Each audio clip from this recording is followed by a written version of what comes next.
I had this experience about 16 years ago, and it has to do with sleeping. So, and what brought me to this moment was, well, first of all, the experience was about finding myself in like kind of a dark spot, and then getting really general and creating poetry. So I'm just gonna read this. In the year 1995, the year prior to my following experience, I lost my grandfather due to a hospital's lack of attention. This was my first tragedy I've ever experienced at age 19. His passing was the catalyst of my spiritual awakening. The night he passed, my triplet brothers and I experienced the same dream, that my grandfather was at peace and all was just as should be. Having an identical dream and his passing led me to believe there is more to life, and I wanted to find it. I began to ask and answer questions about the meaning of life. As confirmation, I found identical answers in spiritual books. I absorbed all kinds of material and followed the paths that resonated with me. Simultaneously, I met my first true love, and thus my first broken heart. These two experiences, the croaking of my grandfather and the breaking of my heart, first perceived as tragedies, have become the greatest gifts of my life that surpass all physical gifts. I soon found myself channeling emotions into poems. For 4 months, I played with this one poem's ending, always changing it, tweaking it, adjusting its outcome, making it more general and more general. Then one night I was consumed, I was focused all my attention into its creation. I wrote and rewrote it countless times. I fell asleep reciting it over and over, changing it and changing it. I am sure I was mumbling in my dreams. This poem is about finding a true love in another, then losing it, feeling slightly confused and let down, but turning inward and finding pure love and becoming love and knowing thyself as pure love itself. So here's the poem.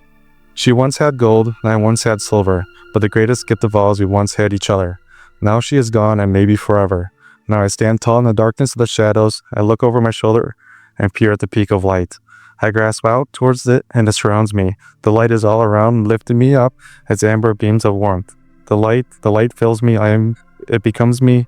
I am now love. Then I fell asleep. So that day was November 17th, 1996. In the middle of the night, sometime after being well off to sleep, I gently awoke to an unusual feeling. I found myself in a different state of mind. I felt like I was carrying on a conversation with somebody. I sensed a benevolent and powerful being present there with me. No fear, only peace, like a reunion. I kept my mind still and open. I listened. I did not have to try. It was clear as a conversation with you and I. I began to hear an audible voice resonate between my ears. A true, honest voice coming from the center of my head. A stern, compassionate, poetic voice say, "You'll talk to people, you'll talk to strangers, and you'll even talk to animals, but you won't even talk to or even listen to me." Before the voice finished, I felt an immense amount of compassion welling up through me as I spoke simultaneously with his last words, I will, and it opened a portal to an experience I shall never forget. Suddenly, a swirling portal about 9 inches in diameter opened in my energy field. I experienced a very, very strong and powerful energy entering into my back and my solar plexus heart region. More powerful than I've ever felt before. It felt good. It was beyond good. It was pure bliss. It was warm, comfortable, and a relaxing warmth, unlike any other warmth felt before.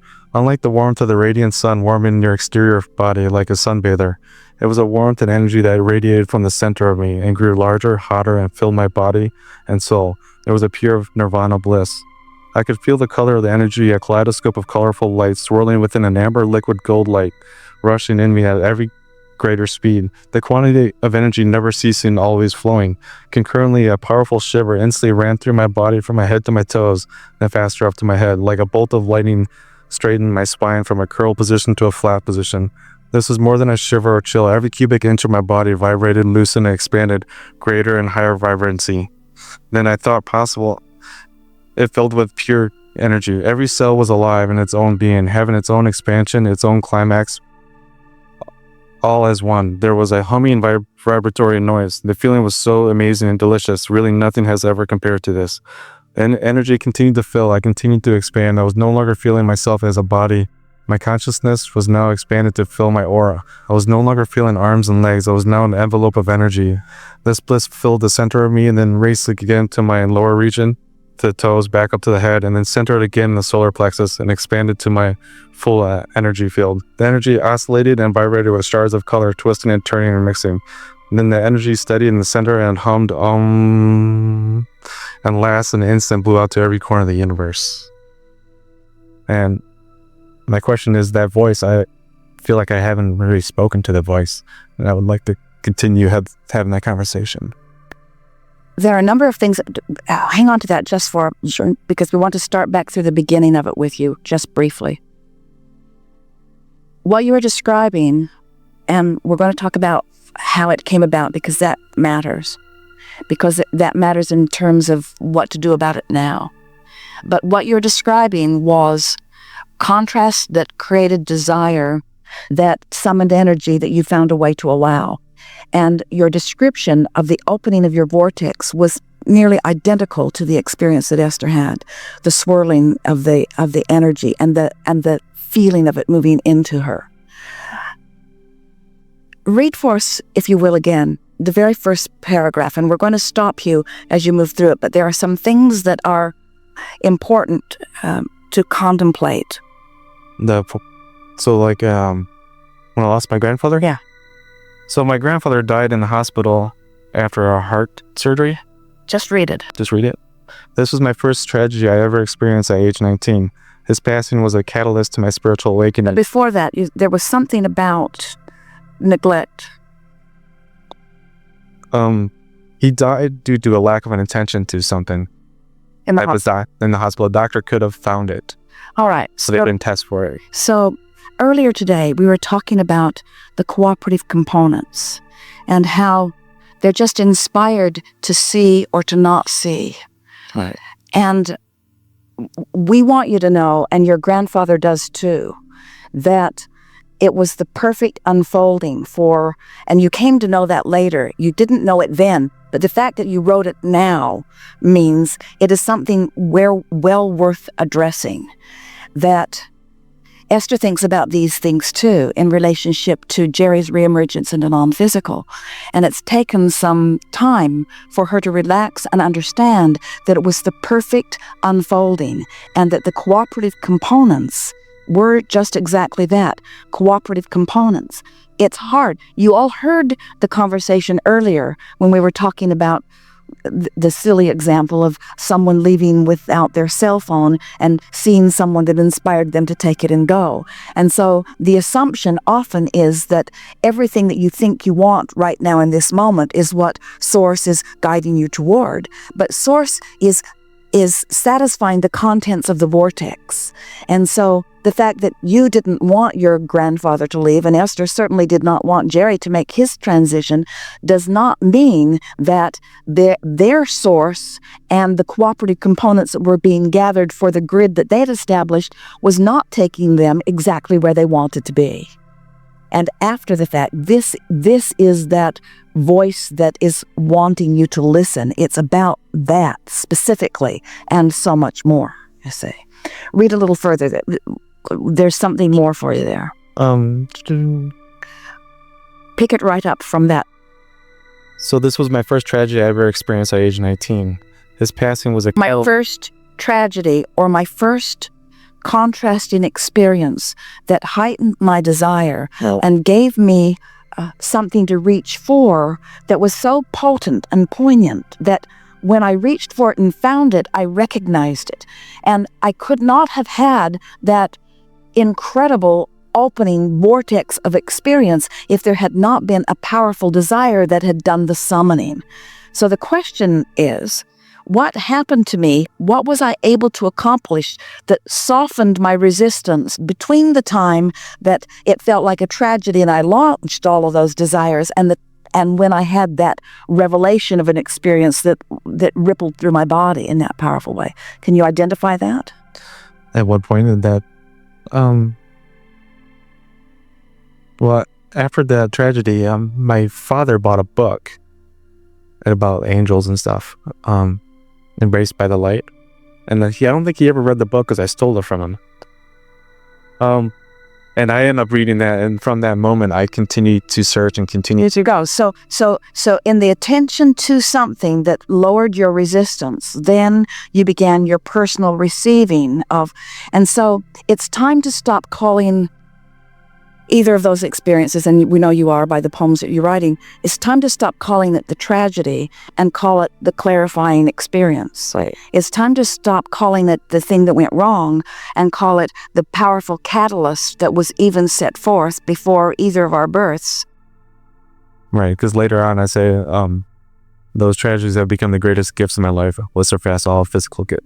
But you've got to stop calling them tragedies. So I don't see it as a tragedy anymore. Well, That's how I saw it then. that's how you saw it then, but that's how you wrote it, and that's how you're speaking it. And even though you don't see it that way, start saying it the way you see it. In other words, instead of calling it a tragedy, call it a catalytic experience.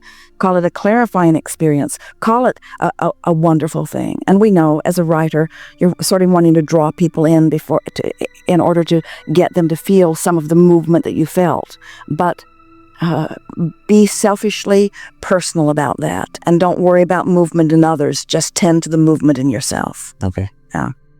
All right. Now what? Well, I feel like I don't have that conversation with that voice. But do people normally have an experience of this nature? Not normally, Not normally. but it is certainly something that everyone could experience. Right. But these are the components that are necessary.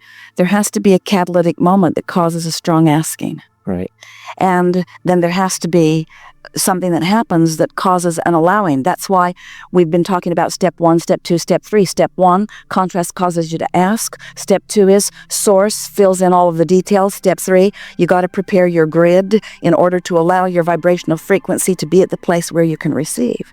And now you've had those experiences, and now we're putting these words to it. Maybe you can match that up to recognize that that's what was going on. That's what you have been experiencing.